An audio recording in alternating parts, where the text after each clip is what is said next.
Hi guys, gagawa ako ngayon ng pagkain ng amo ko at pwede siyang i-keep sa ref.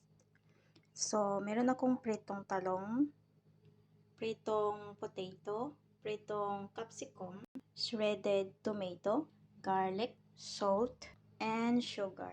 And gisa natin ang garlic.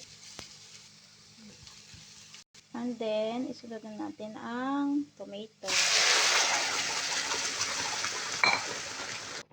And lagyan natin ng asin.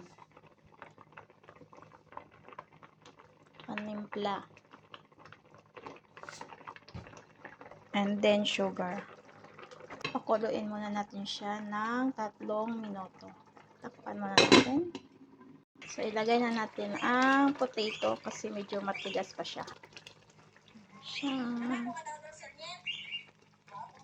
Habang magluluto, nakikinood ng pa-live ni Zizian Mier. Yan siya guys. So, lutuin ulit natin ng saglit. Ilagay na natin yung ating eggplant. And yung ating capsicum. Ayan. And then, halo lang natin guys.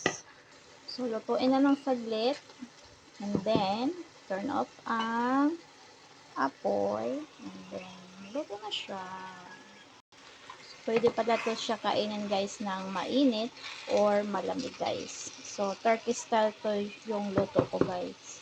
Sa talong. Kaya, i-try nyo na guys. Masarap to.